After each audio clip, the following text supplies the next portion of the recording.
You're listening to the Chad Hasty Show on demand. Good for you. Now download the KFYO app and listen live weekday afternoons 5 to 7 p.m. Central.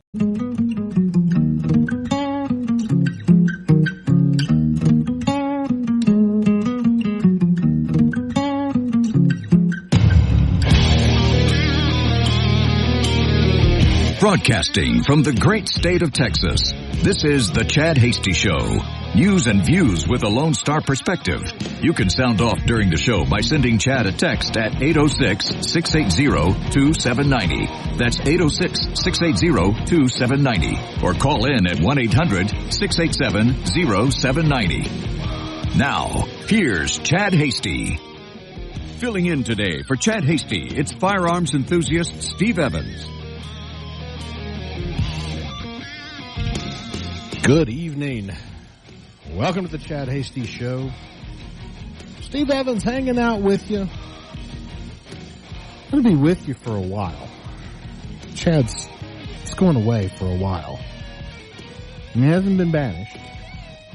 Just taking a little break. So me and Nick going to hold down the fort here for a little while. Pretty much the rest of August into Labor Day. Nick is, he's trying to be a man today. I see some facial hair that I haven't seen before. Is that new? I haven't seen this before. We've got a mustache. We've got we got a beard going. It does not match the sweater. Something a little different there. That's interesting. I haven't seen that out of you before, but, oh my goodness. 806-680-2790 if you'd like to send a message. Of course, anything in the world you want to talk about. Anything. I got several things we can get into today. But always happy to hear from you. Hadn't been on this show in a while, seems like. It's been a year. I don't know. It's the last time Chad went on vacation. I can't remember when it is. They all run together. It's been a busy, busy summer for me. Busy with the VFW. A lot of things going on there. Busy with the Republican Party. A lot of things going on there. I did not get to go to the RNC this year. I made a mistake and scheduled a VFW event, a training session on top of the RNC. So the date's it wasn't right on top of it, but it was just going to be too much for me to get done with one and then try to get on a plane. I've traveled a lot. Got to go out to Louisville, Kentucky. Been a week out there with the national VFW. It's been a heavy VFW summer, but out at the national convention, that was very interesting. I went into the Louisville Slugger store and got me a custom Louisville Slugger. Got my name on it. Got some interesting logos on it. It's pretty awesome. 806-680-2790. 928 says, "What the heck?" I don't know what you mean there. That could be a lot. What the heck? Nick's a man. What the heck? Where's Chad? What are you doing here, Steve? What the heck? You've been gone a lot. I don't know what that means. 928. You can feel free to elaborate. happy to take a look at that. A lot of things going on. Oh my goodness. Do you care about Kamala Harris? Do you care about the news? I do a little bit because she's going to make a run at Texas. Hey, she's got it. She's got Austin. She's already made her run at Austin. She's going to make a run at Texas. And here's the thing. I want to put this out there before I get into any election coverage, any election talk, any talk about the presidency, any talk about Donald Trump, about Kamala Harris, about Joe Biden, any of it. We've got polling data, and if you remember, we talked about this back when Donald Trump was first elected. If you remember, everybody the next day, Fox News, all of them, were mansplaining to you how polls work and how they were dead wrong. Every single one of them, dead wrong. Trump was never supposed to win, according to the pollsters, never had a chance. All of the analysts couldn't believe it. Karl Rove was up there with his little whiteboard explaining to you how it was all wrong and why, and mansplained it all to us. It could be what the heck, go tech. Could be. I don't know. I don't know. Until I opened up my show prep folders, folks, I have not been very heavy in the media today. I've been working. It's cotton gin season. It's getting there. Lots of people cranking up cotton gin, so I've been busy. But I look at polls, but I don't let them bother me the way I used to. Because although, and I've said this before and I'll say it again because I think it's worth mentioning, pollsters make their living off of being accurate. They're not wrong. But it's all about a throwback to what the hell go to you. Okay, I don't know. I don't know. It could be. Oh, my goodness. It's all about how they poll it. It's all about the sample sets. And that's where you got to dig deeper. So they're going to be accurate, and they put their margin of error there, and they don't make their living being throwing inaccurate or skewed polls. Let's see. Sorry, what the heck was it? Ruckus, what are you doing? What are you doing, Ruckus? What the heck is not the response? Like, how you doing, my long lost friend, or something like that was what I was expecting. 365. Thank you. He called me the man. That's Nick today. He's become a man. He's got the facial hair. That's Nick. He's the man today. But pollsters, you have to take a look at it. I mean, if I go out and I poll white males ages 18 to 19, I'm going to get a specific result, right? You have to look at what they're doing. Glad you're here. Thank you. Thanks for listening. So I take all that with a grain of salt, and then every bit of news that you hear out of the Kamala Harris camp, especially from liberal media, and the story I'm going to do is a liberal media. It's Houston Chronicle story I'm going to talk to you about. But you have to take it all with a grain of salt. But there's always a smidge of truth and a smidge of concern in there, too, because sometimes they get it right. Sometimes these political writers actually hit the nail on the head on occasion. And you don't know till it's over.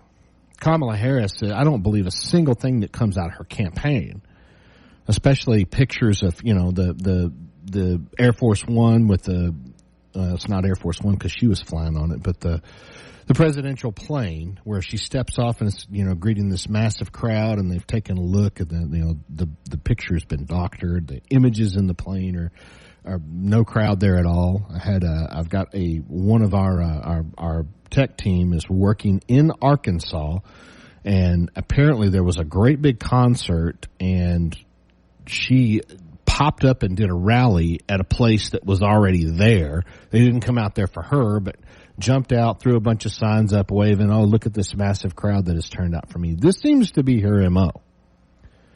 It wouldn't surprise me if they're not paying people. And, they're not. It's illegal to trade money or things for votes, but it's not to get people to show up to a rally. They could have for some incentive to fill the room. And you change the size of the venue. This is the old trick when you're going to do something that's got a lot of newsreel pictures, images. You set the size of the room based on the crowd you think you're going to have, so the room always looks full. So it might look like you have a massive crowd, you're just in a little room. It's packed full, standing room only, and you get, interesting angles that, are just part of it that lead you to believe there's a whole bunch more of the room that you're not seeing, and that's the way you spin it. And then it's the tricks. Everybody does it. Except for Donald Trump. I mean, he might do it, but he seems to turn some pretty big crowds out. So Kamala Harris's campaign is leaning on Texas Voices to help her with Latino voters. And this is very interesting because this is an area or a subset or a section of the electorate that the Republican Party's been after for a long time. And there is a lot of Hispanic voters out there that continue to vote Democrat because that's the way Grandma voted. That's the way. It's old family ties and it's church ties. It begins in the churches, and it's old custom. And when you go out and do outreach to Hispanic voters and visit with them and give them questionnaires, and we used to have a really good questionnaire at the Lubbock County Republican Party that would, kind of ask them all these questions, and you'd look at it and you go, look, you're actually conservative. You're against abortion. You want to keep more money in your pocket. But this is the demographic that's really up for grabs right now. So the story says Vice President Kamala Harris campaigns fired up black voters in Asian American communities in ways President Joe Biden was struggling with before he left the race for the White House. She's energized some voters that just weren't going to turn out for him at all. But Latino leaders in Texas and beyond say her appeal to their communities is deeper than people realized and has been years in the making. I'm not sure I believe this, but that's certainly the demographic that that's where the battleground in Texas is going to be. It's positioned her to improve on sagging poll numbers Biden was facing with Latino voters just before he dropped out of the race in July. This isn't her first rodeo, Representative Sylvia Garcia in Houston said. Garcia said Harris for years had been working closely with her and other Latino leaders long before she became a presidential candidate. I'm not sure that's necessarily true, but okay. You said it, well, whatever. She has surrounded her campaign with important Latino advisors, including California's Julia Chavez Rodriguez, her campaign manager, U.S. Representative Veronica Escobar, a bunch of other names, national chair of her campaign. Escobar on Thursday will be prominently featured throughout the final day at the Democratic National Convention in Chicago. If you watched any of this, it's just absolutely ridiculous. Garcia herself is an advisor to the campaign, and she speaks to Harris's team at least once a week. It's clear we'll all have a seat at the table, blah, blah, blah. Houston's already seen signs of that. Back in November, Harris traveled to Garcia's heavily Latino 29th Congressional District to address health care issues and education. Garcia said it was a clear signal that Harris gets that Latino voters are engaged. They don't tell you how many showed up. There's been a limited public polling of Latino voters. Yeah, for good reason. They don't want to show you the numbers since Harris started running for president. But what has been released suggests she's doing better with those voters already than Biden was earlier this summer. Again, I don't believe all the polls. Biden won 63% of Hispanic voters in 2020 on the way to narrowly defeating Donald Trump. In July, polling from the National Opinion Research Center at the University of Chicago showed only 36% of Hispanic adults had somewhat or very favorable opinion of Biden. And it could be different for Kamala Harris. I don't know. Her policies are his policies right now until she makes a very clear separation from Biden. A separate August poll by Univision, which surveyed 1,100 Latino registered voters nationwide, shows Harris doing better against Trump than Biden was, with 53% of those voters picking her over the former president, Donald Trump. More on this story and more to come in the show. You're texting more 806-680-2790. Quick break, and I'll be right back. This is Steve Evans hanging out with you on the Chad Hasty Show.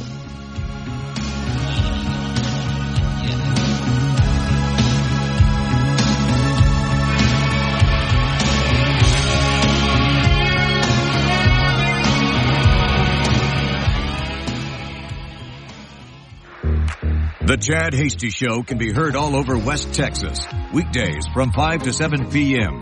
Tune in on News Talk 95.1 and 790 KFYO in Lubbock, News Talk 940 in Amarillo, News Talk 94.7 and 1470 KYYW in Abilene, and in Wichita Falls on News Talk 96.3 and 1290. The Chad Hasty Show. Make it a part of your drive home, weekdays from 5 to 7 p.m.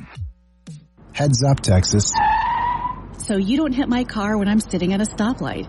Heads up, Texas. So I can ride my bike safely. Heads up, Texas.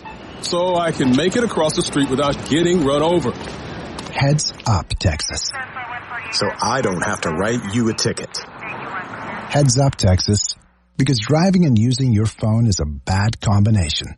Talk, text, crash. Brought to you by TxDOT.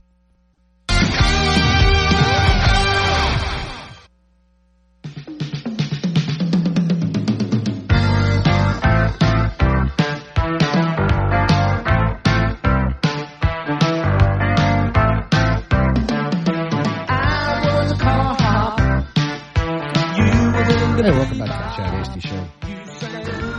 806-680-2790 if you'd like to send us a message. 365 says the Brain Trust of Hale County honors Steve as the ultimate mansplainer. Thank you, Eric. I am a man-explainer, not a mansplainer. Just break it down for you is all I want to do. I'm kind of done with this Kamala Harris story. I was looking through this, so there's just so much more blah, blah, blah. Who cares? Here's the gist of it. The Hispanic voter is going to be the battleground voter. Is there anybody out there right now, I mean the masses, that doesn't know who they're going to vote for? That's really not the key right now. There are some fence sitters, there are some independent voters out there that are still up for grabs, and they're going to watch debates. It's not a large amount. It's not going to make a huge impact, but it does make an impact. The problem that the Democrat Party had backing Joe Biden is they ran the risk of people staying home, of more low turnout election. And that was actually going to work in our favor in the state of Texas, especially when you talk about Ted Cruz's race. But the amount of money that the Democratic Party is dumping into Texas to try to knock Ted Cruz off the block is affecting the down ballots. It's going to affect them greatly.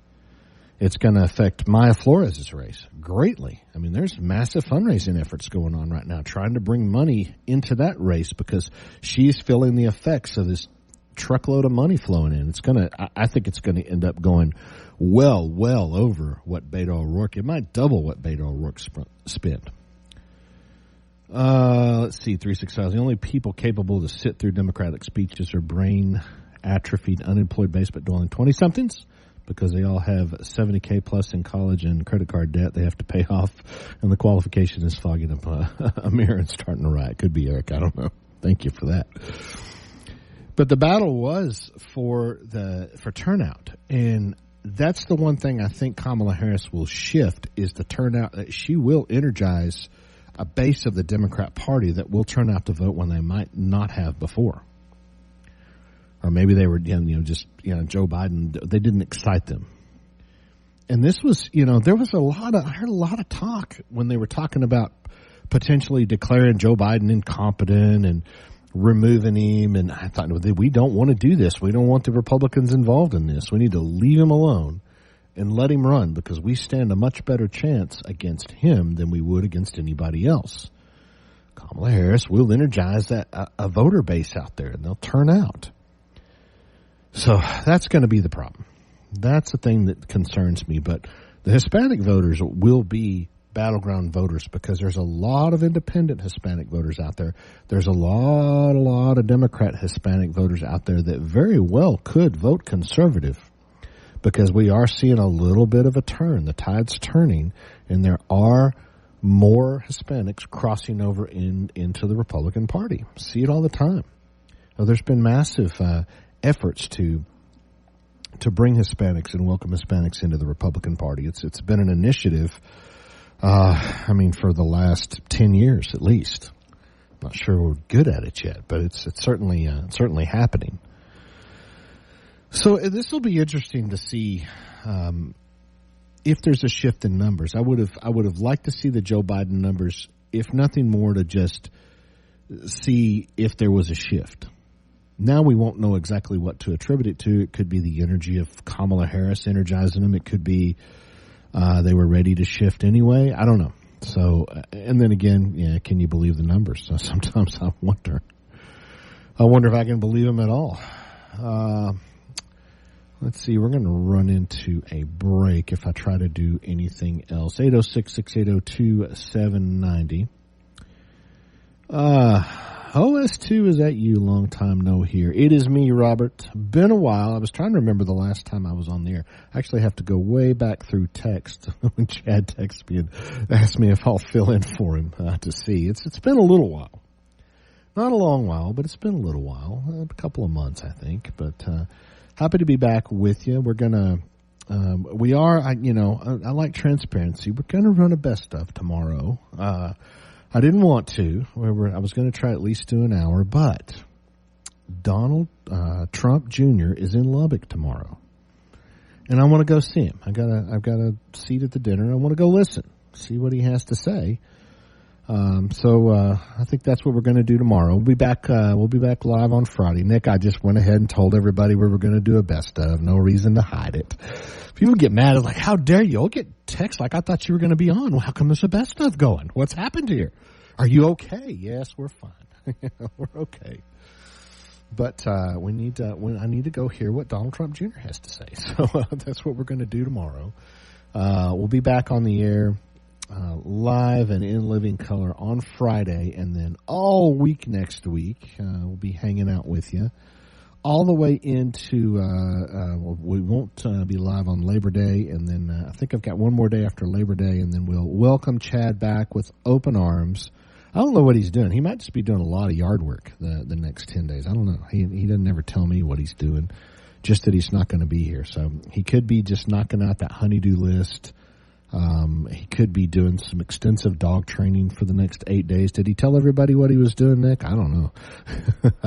Did he? Okay. So I know. I wasn't gonna share his business. So yeah, I haven't listened to his show in the last, I'll admit, I have not listened to Chad's show in the last week and a half. I've been very busy working long hours and late nights, getting cotton gins rolling. So yeah, haven't, so he told you he's going, and I'm jealous. He's going on a pretty nice cruise, a nice, long, extended cruise. The radio business must be paying pretty well. Nick, when are you taking your cruise?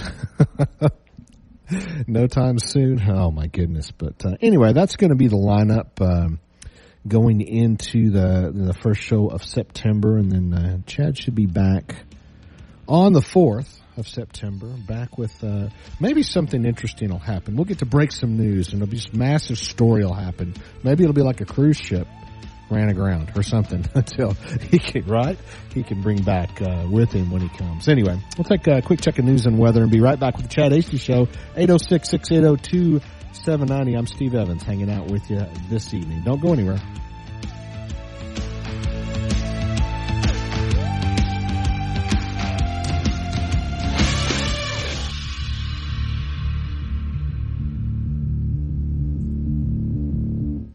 The Chad Hasty Show, weekdays 5 to 7 p.m. Sound off during the show by sending Chad a text at 806-680-2790. When might you be buzzed? When you suddenly love everything. You guys! I love this song!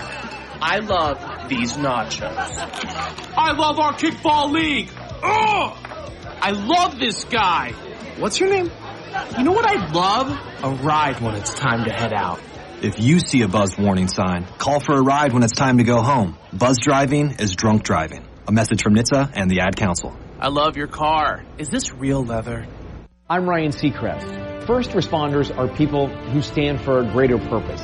They will be there for you when nobody else is, to help you, your family, your community. This is their selfless promise. This is their sworn duty, to protect, to serve, to help. When you call 911, first responders show up. Now, let's show up for the people who show up for us every day and every night. Go to firstrcf.org and make a difference today. News and talk of West Texas. News Talk 95.1 and 790 KFYO.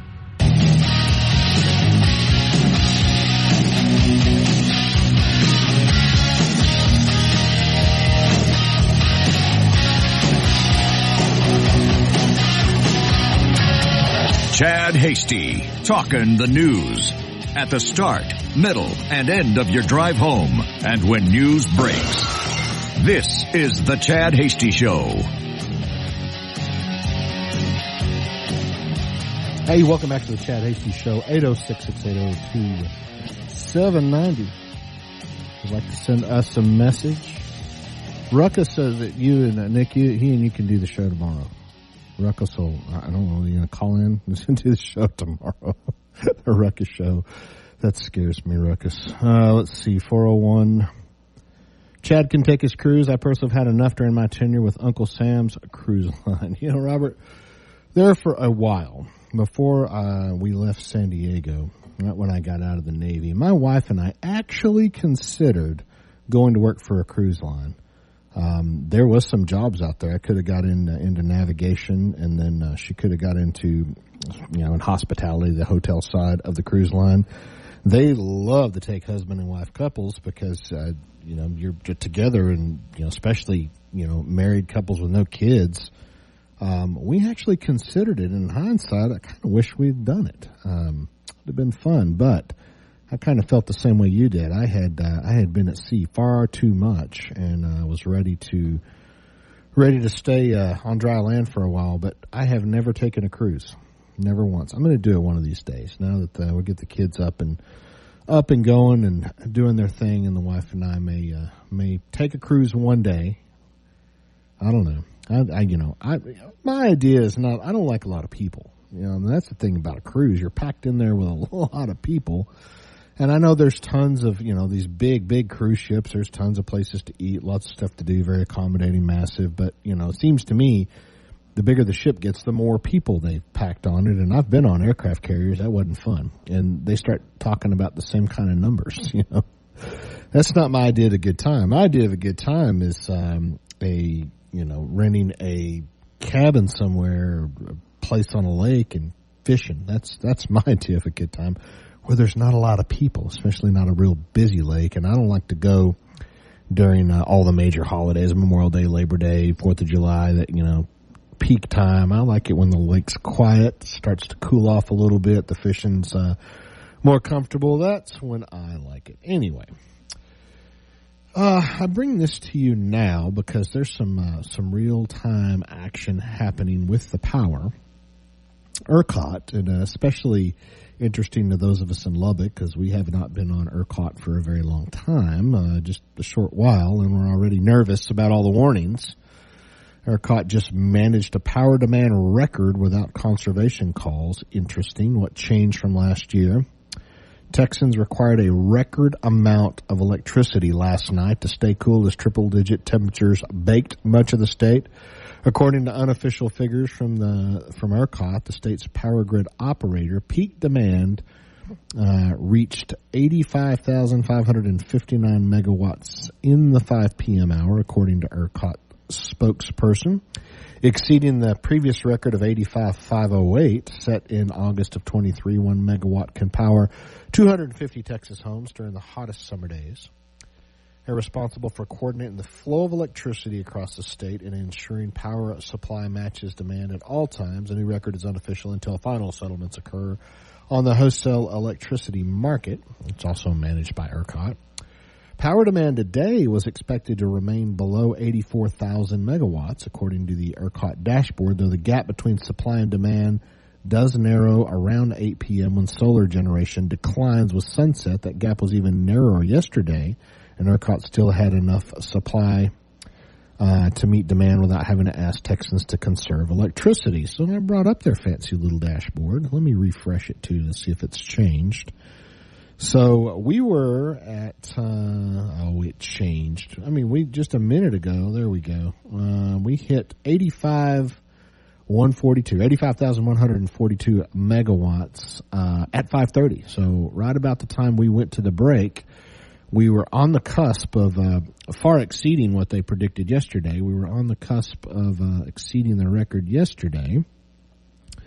And then if we kind of, jump out to 8 o'clock or so, when they start to predict that the solar goes offline and the demand goes up, they're predicting like 79,000 in a demand. But our committed capacity right now is a little over 95,000 megawatts. So we've got around a 10,000 megawatt buffer. I would like to know how quickly we can hit that buffer. And is that 100% true? I guess it is, because it's right there on the web. You can believe everything you see on the web, right? I'm assuming that that's live data and that committed capacity is actually available online, can count on it capacity. I'm assuming that those power plants check in and ERCOT's got all that data, I hope. This is like the making of something terrible. But I have noticed that I haven't gotten any warnings or anything about turn my thermostat up to 80 degrees. I haven't seen that. I'm not going to do it, but haven't seen it. If you've gotten any warnings, let me know. Back on this story, ERCOT CEO said yesterday that the grid operator had a very different experience operating the grid this summer compared with last summer when its system came the closest to outages since the infamous 2021 freeze. You Austinites out there remember all that. That's partly because the weather has been more mild. Last year, ERCOT issued 11 requests for Texans to conserve electricity as record-breaking heat swept through the state for weeks. It's pretty hot out there today. I'm glad I'm sitting in the air conditioning. More than 15 gigawatts of power supply have also been added to the grid since last year, including 1.7 of wind 8.8 of solar, 4.8 of battery storage, and 164 megawatts of gas. I'm assuming gas turbines. During Tuesday's record-setting hour, natural gas power plants supplied more than 50% of the demand, while solar supplied more than 20%. I don't like us having to rely on solar and wind energy. I like to have that enough in gas turbines just in case it's dark and the wind's not blowing. Anyway, with solar resources growing exponentially on the grid, the time of greatest power demand is no longer the most risky for potential outages. That period has shifted to early evening when the sun sets and when power production hasn't fully wrapped up. Battery storage facilities can store electricity to be instantly discharged when most needed, have flooded Texas to fill this new gap. Indeed, battery storage on Tuesday supplied a record 3,927 megawatts to the grid around 7:30. Probably a pretty good thing to get into, battery storage, because you can instantly sell that and sell that demand when the sun goes down. Okay, so 365 says, why is ERCOT complaining? They keep a 10% buffer in operating reserve. Fire up the coal plants. The era of Chevron deference is over, right? Forget the EPA. Thanks, Eric. Well, here's what concerns me, and they're not complaining right now, but when they start complaining, what bothers me about it is what they say their available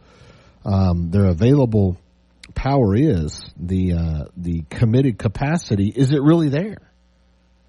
How do we really know? They're reporting that. I'm assuming they have some data or some dashboard with all their available suppliers and all their available capacity donors out there online, but all this generation is not ERCOT owned. They manage the grid that all of this is connected to, and there's different providers that hook into the grid and provide power, and then, of course, all the deregulated, weird purchasing of wholesale power that nobody can actually figure out how it works or explain it to me exactly how it works. But that's the thing that bothers me, Eric, is it real? 777 says natural gas is the way to go. We got plenty of it, and it works at night when the wind's not blowing. 806-680-2790. We'll take the break. We come back, your text and more on the Chad Hasty Show. Steve Evans hanging out with you. Back in a moment.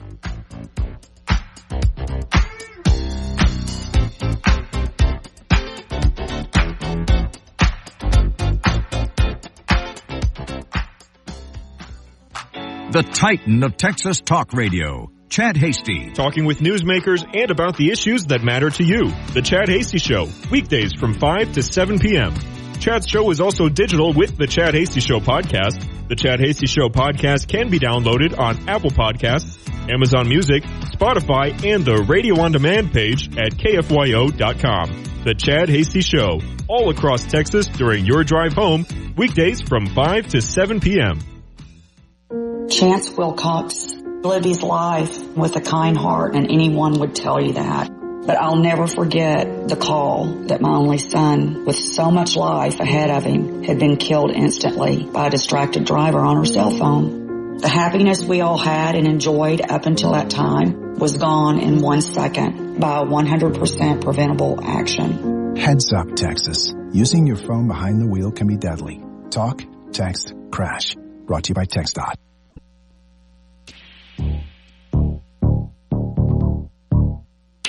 I'll be a freakazoid. Come on and wind me up. Nick, I remember when this came out. I think I was about 9 years old. It was around. They weren't even planning for your college yet. Oh my goodness. Midnight Star, isn't it? I remember this. They had another, what was the other song? No Parking on the Dance Floor. What's the other one? Yeah. Oh my goodness. Welcome back to the Chad Hasty Show. It's Nick's Request Hour. Nick's Manly Man 80s Request Hour. Oh my goodness. So I did some quick public school math. And we got, if you look at the available power, well, we look at the demand. I didn't look at the 95,000 some odd megawatts available. Just what we're using right now. That's enough if those estimates are correct. I think I'm using more than my fair share. That's enough to power 21,250,000 homes. And quick AI return Google search says Texas had around 12.4 million units, housing units, as of May 24. Not all of them are going to have their air conditioning turned down real low. Some of them are going to have it turned up to the 78 degrees recommended because electricity is expensive. In other articles I was reading, I'm just delving a whole lot more than I wanted to know about electricity today. The natural gas prices have come down, but electricity prices continue to stay up, that 20% increase that we had over the last year. They continue to hold up there. They're not trending down like they should have. I paid my highest electric bill ever last month, and this month's may be worse. So well over half, we've got over half of the power is being consumed by housing units, potentially, just round numbers. And so the other half is buildings, malls, businesses, and I can't find any data that tells me how much they consume. But I guess when you start seeing buildings start to shut down and close up and their temperatures roll back is when houses start to ramp up, and that's why we hit that peak around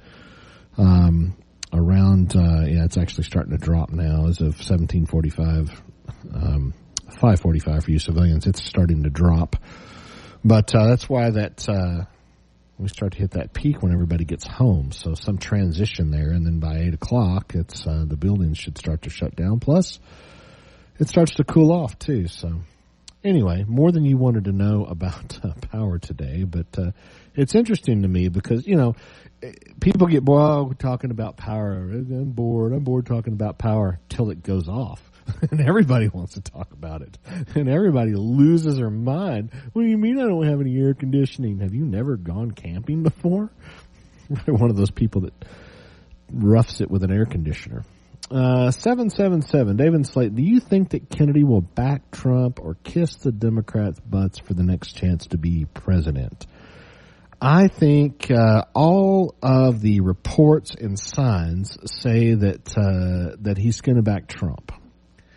I think that he's probably going to weigh who he believes is going to be not the heir apparent, but who's going to win, who's got the best chance of winning, who he's going to back. And there's going to be negotiations. I mean, I guarantee you, they start talking to the campaign. There's deals made. I'm going to back you and endorse you. And if I do and you win, then, I want an ambassador seat, or I want a cabinet seat, or whatever. I mean, this is how the sausage is made in the background. So I expect on Friday when he drops out, and that's the plan, he's going to end his race on Friday. He's going to wind up endorsing Donald Trump for what it's worth. There's endorsements you want, and there's endorsements you don't want.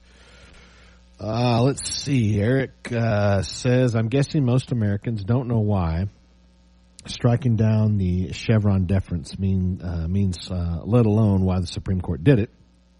The alphabet soup bureaucrats have been neutered by the Supreme Court finally. And I don't have, I've got a whole folder. We actually, on my Sunday show, we talked quite a lot about the Chevron deference. I don't have that with me. We delve into that. I mean, we'll take that on another day. Another text. Can you do one of your Seinfeld shows? I don't know. A Seinfeld show is a show about nothing. If we're close today. We're talking about our God. I have a lot of prep.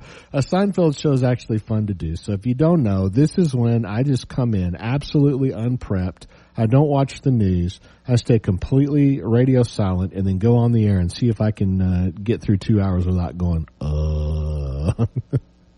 It's usually, we tee those up on a day that my attention deficit is off the charts. All of you love it because I can get set off real easy with text. You're not going to get it done today. I'm a little sharper today. But anyway, how much was your highest bill? Mine was $330 last month. Mark from CA. Sorry to be rude. You're not being rude at all. My bill last month, and we're seeing it now.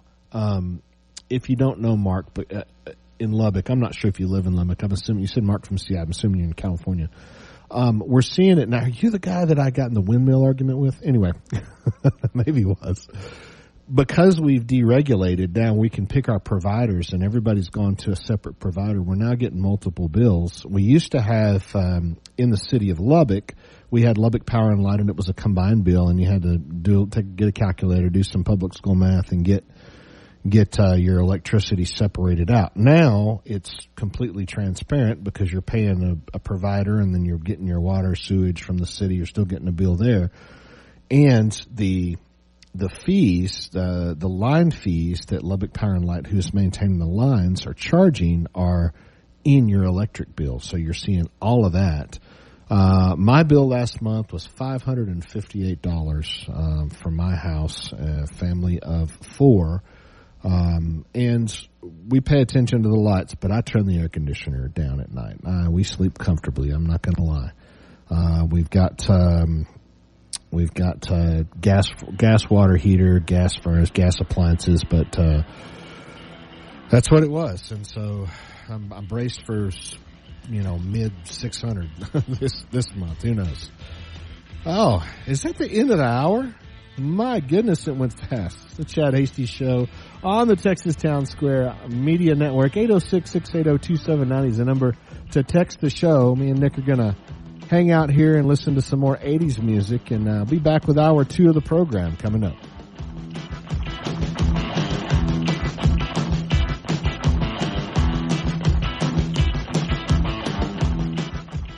The Chad Hasty Show, a presentation of the Texas Town Square Media Network. The views and opinions expressed during the Chad Hasty Show are not necessarily the views of this station staff, management, advertisers, or Town Square Media.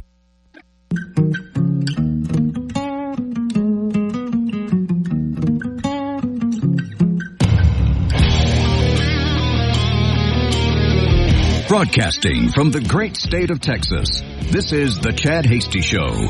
News and views with a Lone Star perspective. You can sound off during the show by sending Chad a text at 806-680-2790. That's 806-680-2790. Or call in at 1-800-687-0790. Now, here's Chad Hasty. Filling in today for Chad Hasty, it's cotton industry expert Steve Evans. Welcome back to hour 2 of the Chad Hasty Show. Steve Evans hanging out with you. Me and Nick, the manly Nick, flying the ship today. Almost kept a straight face. Oh my goodness. 806-680-2790 is the number to text the show. Happy to hear from you. Oh, we've been talking about power. I thought I was through with it, but now it's got me interested. So, let's see. Longtime listener Charlie, a portion of everyone's bill goes to LP&L for the service, and that amount has varied from bill to bill. I wonder if that charge is so much per kilowatt hour like electricity is. Yes, it is. If I remember right, it was 6.44 something cents a kilowatt hour that Lubbock Power and Light charges for the lines, and the infrastructure. They're reading the meters. If I understand all this right, they're reading the meters, and they had to invest into the infrastructure to do all that, and then bill out. They transmit not only the how much you used, but then they tack their fees onto it, and they bill all that stuff to the provider that you're paying, and they handle the invoicing, and they've negotiated buying power, whatever, however. Still not 100% sure how it all works, but you get to negotiate your rate at least, which I don't think anybody negotiated that rate. And I have been told that, I think everybody negotiated that rate, but they didn't negotiate it lower than what they had. Everybody's paying more as far as I know. But what I've been told is that cost, and we'll see if it happens, for transmission and delivery will go down when all the infrastructure is paid for. And I can't remember what the target date for that was. We hope it'll go down. Things never go down. I have no faith it will. But at least that's what they're saying. So, I locked in my rate at like 15.7 cents a kilowatt hour. I only got it for a year. That I got it was a friends and family deal. if you paid attention and you watched, and I actually changed. I had locked in a deal with one provider, and then I think it was a last minute before the deadline swoop to grab a few more customers. Everybody did this. They threw out all these like 1 week or few day discounts. They did an email blitz. We've got this offer for you. You got to take advantage of it right now. And I caught one of those and got 15.7 cents where I think I was, and all of it was like variable rates. All the providers, different peak rate, get some, free, your highest day free, all this weird stuff. I don't want all that garbage. I just tell me how much my power is going to cost all the time. Give me the average rate throughout the year. I don't want a bunch of complicated rebate programs where I actually have to go during certain times, roll my thermostat back or something like that. I don't want to do all that. I want just a down and dirty rate. I got 15.7 cents. So my bill, I went back and looked, and that my bill was $5.66. That was my highest bill so far. That was my July bill. We'll see what August cost me. But yeah, that's I think I'm right about that, Charlie. I think those numbers are right. It's 6.4 cents and 6.4 and some change that LPNL is paying for that. Let's see. 365. Oh, California said no. Okay. I'm assuming no, I didn't. You're not the one I was arguing with about windmills. I got in an argument with somebody over windmills one time. Somebody from California that was really trying to sell me on them, and I had research backed by studies at Texas Tech. They were absolutely incorrect about it. I can't remember who it was, but it was a regular listener. It was 791. Ouch! I don't skimp on being cool. I don't skimp on being cool either. I don't either, Mark. I like being cool. We do turn it up during the day. We'll turn it up quite a bit and, let it warm up. But when it's time to go to sleep, that thermostat's going back. It is. Has anybody got one of the smart thermostat? I've got a smart thermostat that I can change on the internet, and it's a Nest. It's adaptive. But does anybody have the ones that they they integrate with the power company and they let the power company make adjustments on it? If you get one of these, there's some deals you can negotiate. If you let the power company go in and they set maximum and minimum limits on your thermostat, you can negotiate a cheaper power rate. But they're going to turn you. I'm not going to do that. Or you could negotiate it and then just bypass it if you know how to do that and put a secondary thermostat in there and, oh yeah, I've got it turned down. All right. But they're going to know by that demand and when it happened that that's what you did. So anyway, I don't know. Interested if anybody out there that's actually connected their thermostat and letting the power company manage it. That seems scary to me. Letting Big Brother what else you going to let them do? You got Alexa in your house, or the Google thing. You've got the smart TVs watching you and listening to everything you do in every room. I would be scared to death that'd be one in my bedroom watching me. Oof, that's creepy. We're watching you sleep. Alexa's watching you sleep. I've got a friend that got one of these new smart washer dryer things, and it's washer dryer in one unit. It washes and then tumble dries all in one unit. They're empty nesters. I thought, yeah, you'll never get by with that at my house because it takes forever to do a load in this machine. But they set this machine up. It's a Samsung, or it's an LG, one or the other, and they've got the same brand TV and didn't even connect the two or do anything. And they're watching TV, and it just pops up on the TV. Your clothes are ready. Go check your washer dryer. Just integrated by itself. So now the machines are talking to each other. Then if they're internet connected, then now AI, and of course if the TV's internet connected and it can talk to the washer dryer is internet connected. This is how it works. And all the other devices, and they're going to form a complete network, and then they're going to form a neural network, and then AI is going to take over, and then they're going to take and start taking themselves apart and building. This could go crazy. You see your washing machine walk into the living room to tell you the load's done. It's time to move. It's time to get out of there. Let's see. Mark said my wife said bill was $360. You win on the high bill. Yeah, and I'm in West Texas. And I'm guessing you're in California. Are you in California, Mark? Let me know. Got a 760 area code. I'm assuming you are. Anyway, I don't want to win. That's not the thing I want to win. But anyway, curious if anybody's got one of those connected. What are we going to get into? I've got, let's look at this day in history. August 21st, 1959. I should have put this out. Does anyone know what happened August 21st, 1959? But you're just going to Google it, so it doesn't matter. You're going to, you're going to hit the nail on the head on a few things. August 21st, 1959. Hawaii became the 50th state. Once ruled by a monarch like England, they saw a significant change in history in August 21st, 1959, when it officially became the 50th state of the United States. The 50th star on the American flag commemorated this momentous event. Facts about Hawaii. I'm just eating up time here because we're about to hit a break. Nick's like, yeah, he's just eating up time.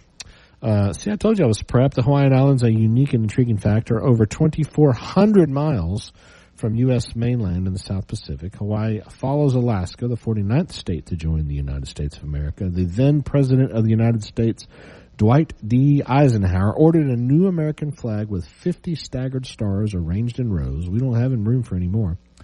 The new flag became official on July 4th, 1960. Good day.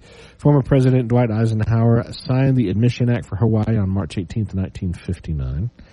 Hawaii's first settlers arrived on the islands around the 8th century. The Americans were drawn to the islands for their valuable sandalwood, a treasure protected on the Asian continent. Hawaii remains the youngest state. Of course they do. Of course they do. It's kind of a silly fact, isn't it? Before 1959, Hawaii was recognized as an organized, incorporated territory of the United States.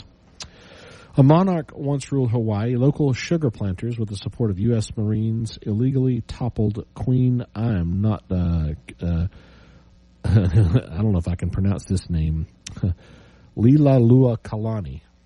My best shot at it, in a controversial and tragic event that marked a significant turning point in Hawaii's history. So, is it happy birthday, maybe, Hawaii? I don't know. Is that happy American birthday, Hawaii? I don't know what else you say on Hawaii's celebration of becoming the 50th state. But anyway, welcome to America again. Oh, my goodness. Let's take the break, Nick. We'll pick up something on the backside of the break. Your text and more. 806-680-2790. Back in a moment.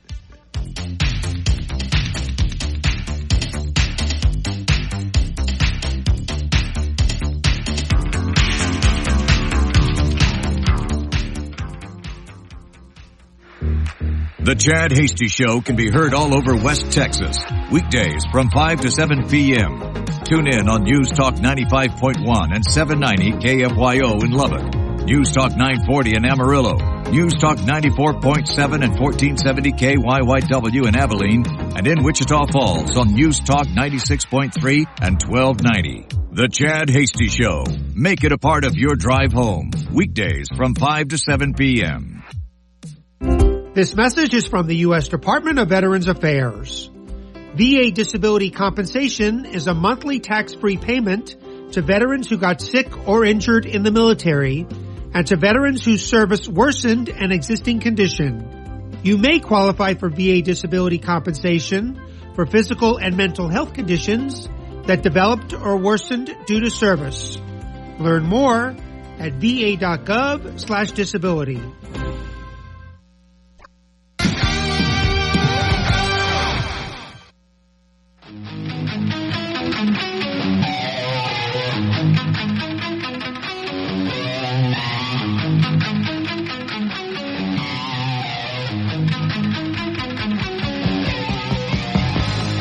Welcome back to the Chad Hasty Show, 806-680-2790. If you'd like to send a message, happy to hear from you. Let's see, 778. When it comes to wind chargers, there's 3 of them out by Buffalo Springs Lake that have been decommissioned. They were made by a defunct manufacturer. Customer is stuck with 3 massive wind chargers that would cost $1 million to remove all 3. All the transformers have been pulled out from underneath the towers. Interesting, John. Thanks for sending the message. You know, those the blades. I don't know. I'm not even going to get off on the the windmill topic here, but because I hate them, they're ugly, they're awful. They absolutely destroy what once was just beautiful countryside, beautiful central rolling plains of Texas, destroyed by windmills everywhere. They have interfered. Scientific studies, I've read several of them. Texas Tech has conducted some. They have completely interfered with the migratory patterns of birds, and they have a lifespan on them. The blades do.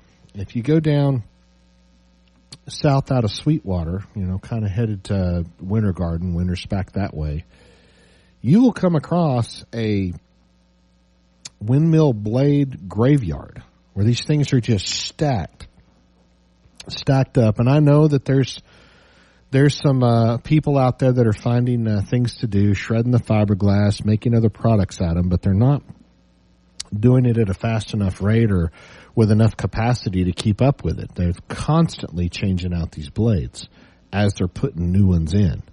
They can only operate them for so long. They have never been shown to actually produce as much electricity as they consume to build them. And they're heavily federally subsidized. It's the only way the numbers even work. But people love them because there's federal money to be made. That's the key. They love those subsidies. As long as it's not your money, it's other people's money. But, it's your money too. Oh, but now we're relying on it. We're relying on the wind power. I got to have it. You could take that money and invest it in solar, or invest it in something that made sense. Invest it in gas turbines. Not these ugly, disgusting windmills. I mean, I remember a time before the windmills. A lot of you do too. We used to ride out towards Snyder, towards Sweetwater, and down through the central rolling plains. Just gorgeous ranch land, rolling hills. The rolling plains, beautiful, and now it's just littered with windmills. It just ruins my Texas, and I don't like it. Let's see, 791. Yes, we're in California. We've talked on air. I thought we were, Mark. Someone called in one time from California and just made this really ridiculous argument for wind power and how great it was, and all these statistics that I completely obliterated in the segment after that with studies conducted right here by our researchers at our very own Texas Tech. Anyway, let's see. Big news. Shaq's Big Chicken coming to Fort Worth. Nick's liking that. Do you know about Shaq's Big Chicken, Nick? I haven't eaten it one. Shaquille O'Neal is expecting a big first week. The first 34 customers, a nod to his Lakers jersey number, will receive a year's worth of free food and drinks at Big Chicken with a limit of $10 a week. Oh, that ruined it. It was going to be great. I'm like, yeah, they don't know how many times I could roll into a chicken place.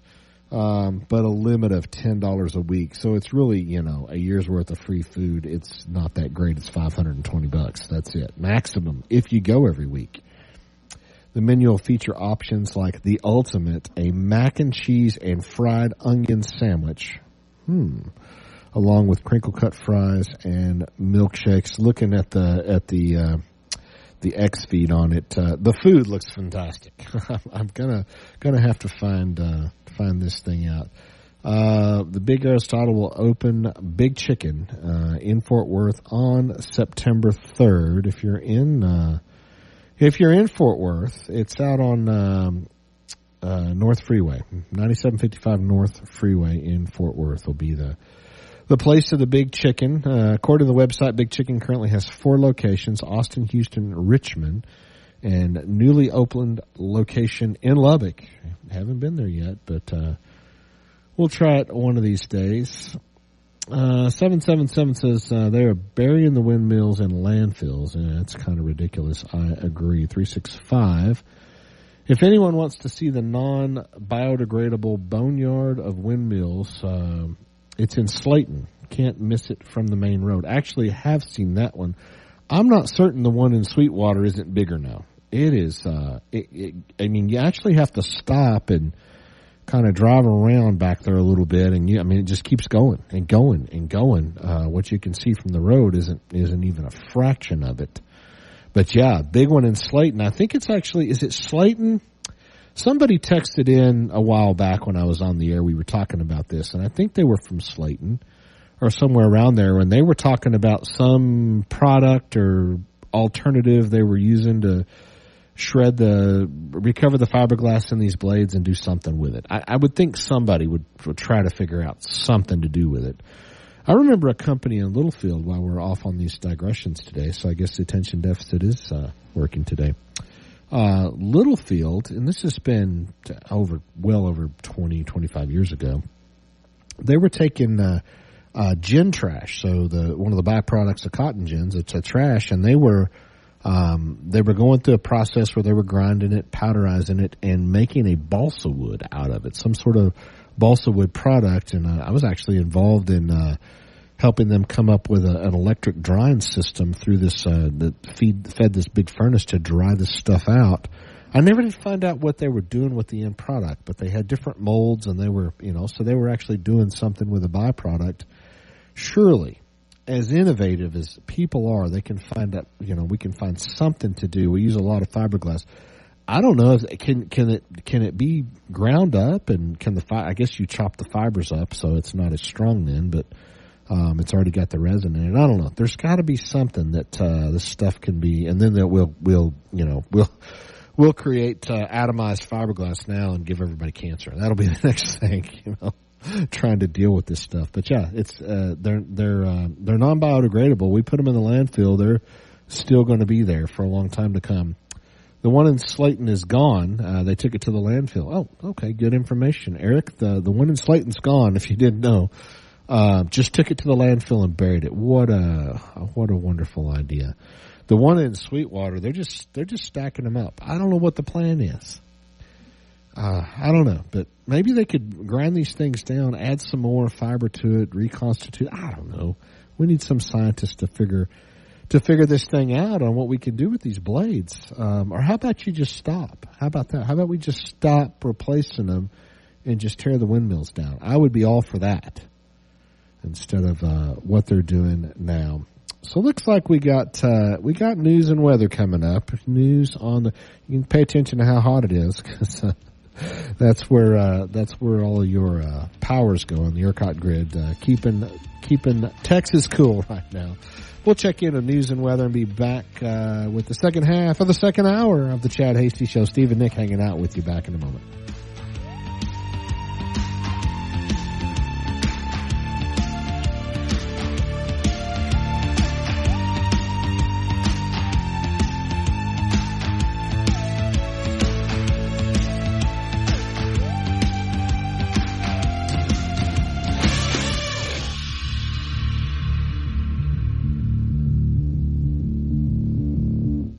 Call in to the Chad Hasty Show at 1-800-687-0790. The Chad Hasty Show, broadcasting on the Texas Town Square Media Network. Today's markets from the Texas Department of Ag. Well, howdy, neighbors. Texas feeder cattle auction reported prices steady to $10 lower, but cattle futures were up. August live cattle futures up 20 cents, close at $181.22. August feeder cattle futures up $1.05, close at $239.25. October cotton futures were up, closing at $69.71. September wheat futures down a dime, closed at $5.36 a bushel. September corn was steady at $3.75, and September soybean futures up 6 pennies, closed at $9.63 a bushel. September soybean meal futures up 20 cents, closed at $312.50 per ton. August Class B milk futures up 7 cents, closed at $20.67 a hundred. October crude oil futures down $1.25, closed at $71.92 per barrel, and the Dow Jones is up 54 points, closing at 40,889. And that's Market Roundup from the Texas Department of Agriculture. I'm your commissioner,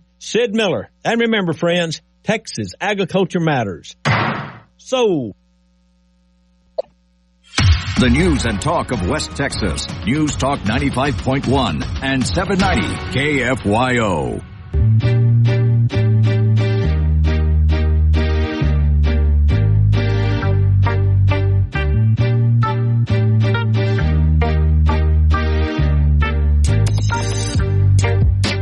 Don't you forget about Chad at Chad Hasty Radio on Facebook, Twitter, and Instagram, and on your radio. Now back to the Chad Hasty Show. Hey, welcome back to the Chad Hasty Show, 806-680-2790. If you'd like to send a message, got a couple to get to. Let's see. Eric, let's ship the windmills to China so they can burn them for free electricity. Oh, my goodness. 773's got a better idea. They should ship the used blades to South Texas and use them to build the wall. Cadillac Ranch style. I like that. Be a pretty tall wall, too, if you could get them all set in there and tied together. But fiberglass, they could chip away at them and just break through the wall. But you could certainly do that. I don't know why some eccentric artist hasn't created a statewide art project with them or something. I don't know. Oh, I hate the blades. Let's see. We've got a couple of stories we can get to before the end of the day. Attorney General Ken Paxton announced the execution of multiple search warrants in 3 Texas counties as part of an ongoing election integrity effort. Frio County, Atascosa County, and Bexar County were among each mentioned as part of the investigation. Paxton explained in a press release in 22 the Office of the Attorney General's Election Integrity Unit received a referral from Audrey Lewis, the District Attorney for Texas' 81st Judicial District, concerning allegations of election fraud and vote harvesting during that year's elections. After a 2-year investigation, he said, enough evidence was gathered to justify obtaining search warrants. Secure elections are the cornerstone of our republic, stated Paxton. We are glad to assist when the district attorney referred this case to my office for investigation. We are completely committed to protecting the security of the ballot box and the integrity of every legal vote. This means ensuring accountability for anyone committing election crimes. Paxton formed the Texas Election Integrity Unit back in 21. The same year, the legislature also passed the Election Integrity Protection Act of 21, which its author and co-sponsor Senator Brian Hughes and Representative Briscoe Cain said in a joint press release, protects the Texas ballot box, making it easy to vote and hard to cheat. The heightened political atmosphere in recent years has cast a brighter spotlight on elections, especially in Texas, which is always a battleground state. Earlier this month, Harris County District Attorney Kim Ogg announced that a former data analyst from the now-dissolved County Elections Administration's office had been charged with 6 felony counts related to the 22 general election. Interesting that that's the DA that actually did something, not the one you'd have thought. Paxton has also said he will be launching an investigation into reports that nonprofit organizations operating near Texas Department of Public Safety driver's license offices may be unlawfully registering non-citizens to vote, despite citizens already being given the opportunity to register during the driver's license process. That's motor voter laws. I can't stand them. Calling into the question the motives of the nonprofit groups. More to come in the future on that story. It doesn't say what he found, but certainly going through and executing search warrants. And I mean, depending on how the warrant's written, I would assume there's a lot of things that would not be off limits to the warrant. You know, probably machines and information. They may have seized computers. No idea, but picked that story up just 54 minutes ago. Austin, we're talking about power. Within the last 45 minutes, 7,000 customers in East Austin without power until at least 9 p.m. The outages started shortly before 5 when the temperatures in the neighborhood reached 107 degrees. The hottest this year. The estimated time was initially announced as 6:30 p.m., now pushed back to 9 o'clock. The areas primarily affected are east of I-35, as far west as Airport Boulevard, stretching as far south as Lakeshore, and far east as 11th Street. Oh, we don't know what the cause of the outages were. Oh, yeah, we do. That's demand. That was probably less to do with the power company and more to do with the infrastructure, with the lines, and blew a transformer or something like that. That's what happened there. Let's see. A few minutes. What else can we throw out at you? That one's sad. I don't want to do that today. Sad stories. How about another this day in history? How about that? The heist of the world-famous painting, the Mona Lisa, on August 21st, 1911, by Vincenzo Peruggia, still baffles the world, is known as the greatest art theft in history, and boosted the publicity of the painting. Peruggia was an artist and an Italian worker in the Louvre in France. The authorities predicted that Peruggia must have hidden inside the museum on the weekend of August 20th, knowing that the museum would be closed the next day after hiding in a closet overnight. Peruggia simply removed the painting in the morning and hid it in a smock similar to those customarily worn by museum employees, wherein this helped him make him indistinguishable from other workers. Hiding the artwork under his smock, he walked out into the streets of Paris with the renowned painting. However, during a police investigation, Peruggia stated he entered the museum in the early morning hours of August 21st, along with the other workers dressed in a white worker smock. No one suspected him. The Louvre was closed on Monday. No one noticed the disappearance of the great painting because the artworks were often removed to be photographed or cleaned. On Tuesday around noon, when a security guard tried to track the painting down but couldn't locate it, the museum security alerted the police and began a frantic search. Almost 2 years later, he waited a while, Peruggia tried to sell the Mona Lisa to an art dealer in Florence. The dealer informed the police he was arrested, and the painting was successfully recovered in 1913. So there is your day in history. Drive-by said there is a company who grinds down wind turbines to add to concrete. Okay. They need to get busy. There's a lot of them. I don't know how fast they can grind, but they are putting fiberglass additive and fiber additive in concrete now. So, okay, well, maybe that's a good use for it. Turn it into something at least. Add to the volume. So, yeah, good deal. Good for you. I hope one day you're out of business because there's no more windmill blades for you to grind up. Sorry. That's a good problem to have. Nick, go ahead and take the break. We'll be back. Segment 3 done in the books. We'll be back to wrap up the hour, wrap up the show, wrap up Wednesday evening of the Chad Hasty Show right here on the Texas Town Square Media Network. Steve Evans, Nick hanging out with you this evening. We'll be back to wrap it up in just a moment.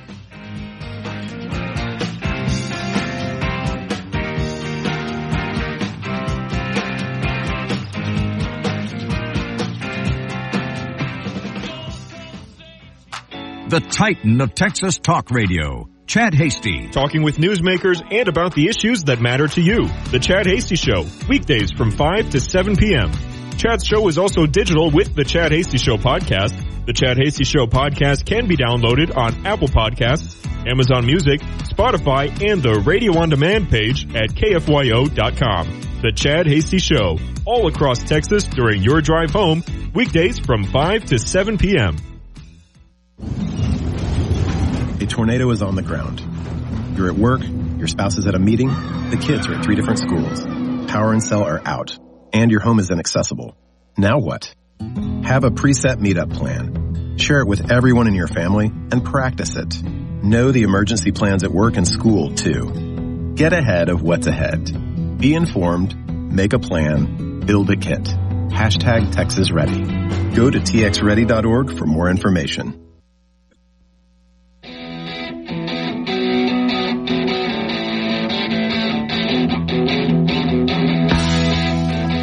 Hey, welcome back to the Chad Hasty Show. We wrap up the day, wrap up the hour. The last minute texts. Let's see. 365. Steve, come on. Austin, getting their juice shut off. They're Californians. They should be used to it. It's a nice welcome gift since they're getting taxed less. They should feel grateful. Thanks for that. Eric, let's see. What can we do? This is interesting. If you're paying attention to these geofencing warrants. 3-judge panel of the U.S. Court of Appeals for the Fifth Circuit held that a novel type of search warrant used to collect digital record data is unconstitutional under the Fourth Amendment. This will move on to the Supreme Court, I bet. The case arose from a robbery of a postal service worker in Mississippi where surveillance video showed one of the robbers checking his cell phone during his escape after taking a mail bag containing over $60,000 at gunpoint from the postman. After coming up short for other ways to identify the perpetrators, Postal Inspector agents obtained what are known as geofencing warrants, which ultimately led to Gilbert McThunnell's arrest and conviction for the crime. Geofencing warrants, the court explained, are different from nominal search warrants that are based on probable cause and allow the police to search a known specific person or thing. It's a dragnet. Instead, law enforcement use geofencing warrants wherein the identity of the suspect isn't known, such as in this instance.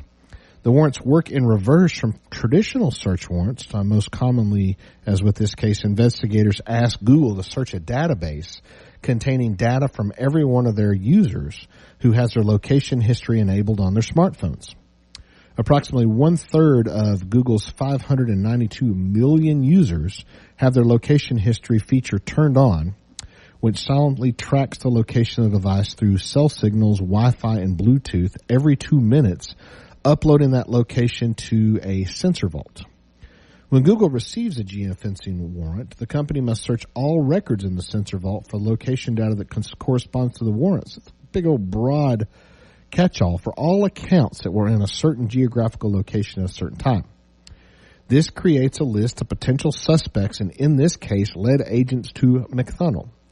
The appeals court took a critical tone in pointing out that rather than rationalizing this powerful new tool for major cases, law enforcement has rampantly abused it to investigate petty crimes, flooding Google with warrants.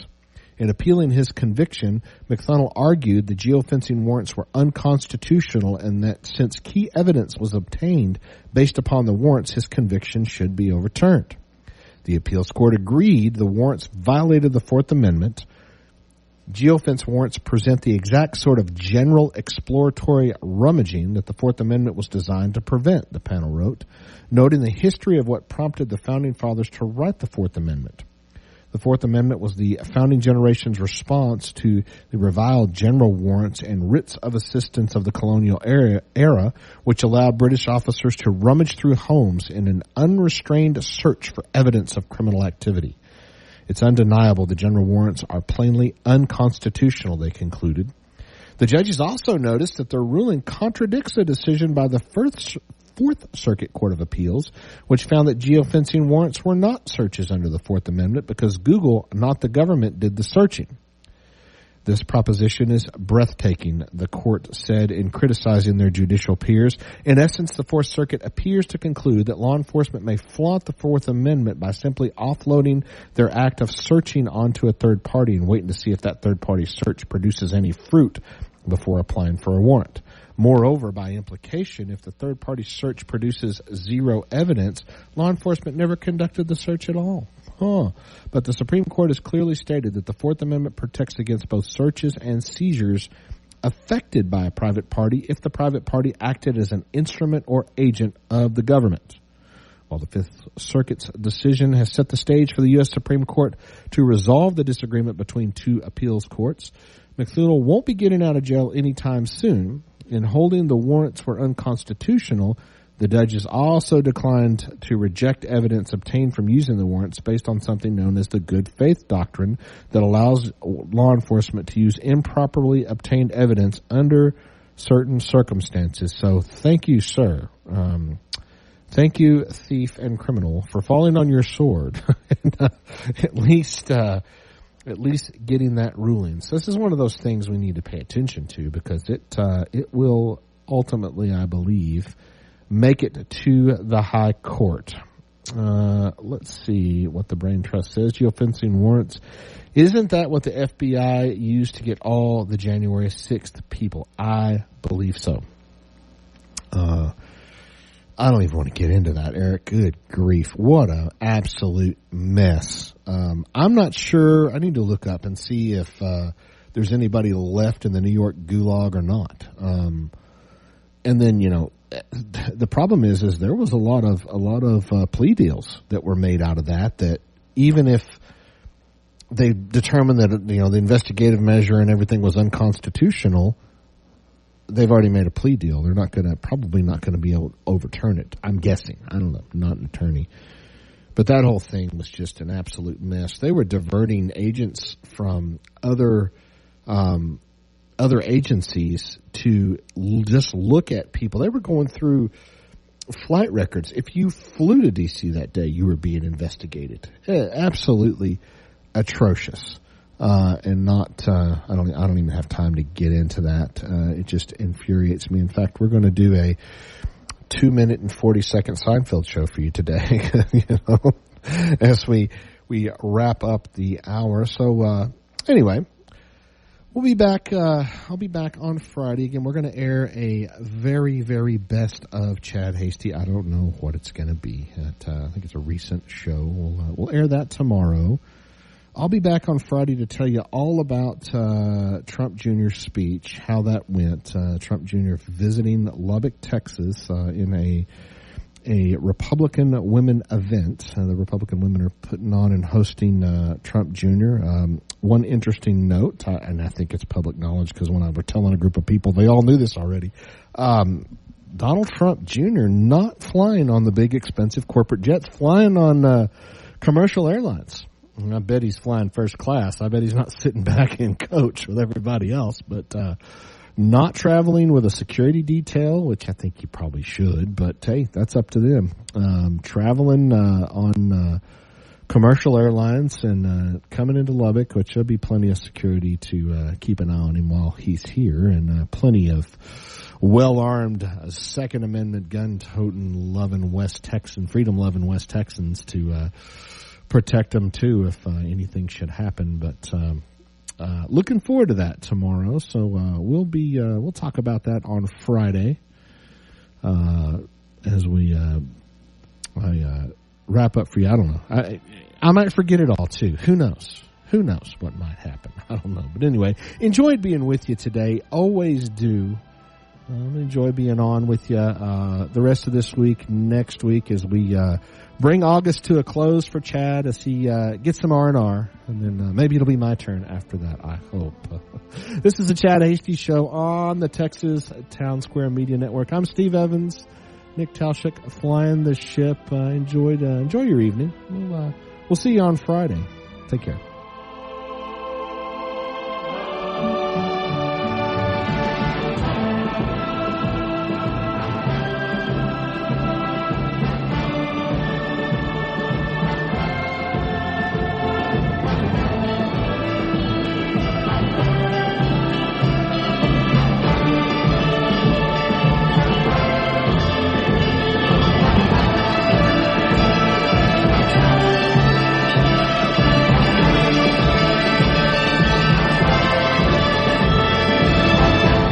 The Chad Hasty Show, a presentation of the Texas Town Square Media Network. The views and opinions expressed during the Chad Hasty Show are not necessarily the views of this station staff, management, advertisers, or Town Square Media.